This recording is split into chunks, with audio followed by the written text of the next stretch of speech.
ఏమనిపించింది? సో అలాంటి పేదవాళ్ళకి ఒక్కరోజైనా మనం ఒక్క పూటైనా అన్నం పెట్టకపోతామా అని ఒక ఫీల్ కలుగుతుంది. అంతేనా లేదా?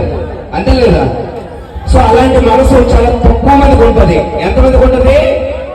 ఆ తక్కువ మందిలో మన బ్రదర్ ఒకడు. నిజంగా చెప్పుకోవాల్సిన విషయం ఏంటంటే, సో అలాంటి టైంలో 3 పూటలు తినడానికి చాలా కష్టంగా ఉండే జీవితం కొంతమందివి, 2 పూటలు తినడానికి కష్టంగా ఉండే జీవితాలు మరికొన్ని, అసలు ఒక్క పూట తింటే చూడరా భగవంతుడు అనుకునే రోజులు మరికొన్ని.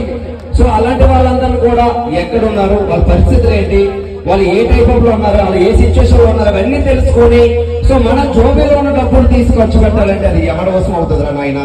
ఎవరి వసం అవుతుంది? నిజమేనా కాదా? సో అలాంటప్పుడు ఆ అన్నయ్య ఎదుర్కొన్నప్పుడు మనం ఎంత సైలెంట్ ఉంటామా? ఆ అన్నయ్య ఎదుర్కొన్న సైలెంట్ ఉంటామా? అలాంటి అన్న ఎప్పుడు కూడా మర్చిపోకుండా ఈ రోజు స్థాయిలో ఉన్నానంటే చాలా అంటే చాలా గర్వంగా ఉంది.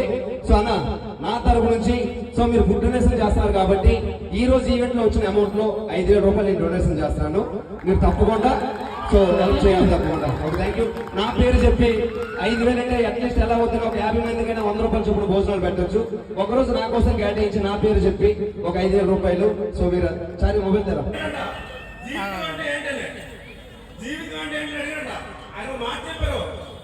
జీవితం అంటే తెల్లవారు లేచి 3 పూటలు భోజనం చేసి ఒక జత బట్టలు వేసుకుంటాం, పడుకుంటాం. తెల్లవారు లేసుకోవాలి కూడా ఎవరికి తెలియదు ఈ రోజుల్లో. అదే జీవితం మాయం చెప్పారన్నమాట. మీరు కూడా అదే మారుతున్నాం. ఏదైనా మాట్లాడమంటే వెంటనే నిలబెట్టుకోవాలి. అంటే లేదా అనేది మీ నెంబర్ కదా, సాయి కుమార్. ఓకేనా? ఓకేనా? కానీ నా తరపు నుంచి ఒక 50 మంది పేదవాళ్ళకి ఒక్కరోజైనా అన్నం పెడితే నాకు బాగుంటుంది, నా పిల్లలకు బాగుంటుంది. థ్యాంక్ యూ సో మచ్ అండి. అన్నకి స్పెషల్ థ్యాంక్స్. అన్న కొంత అమౌంట్ ఫోన్ పే చేశారు. ఈ అమౌంట్ కి మేము కూడా మరింత డబుల్ అమౌంట్ కలిపి ఎట్టి పరిస్థితుల్లోనూ మాకు తోచినంత వరకు ప్రతి వీక్ కూడా హెల్ప్ చేసి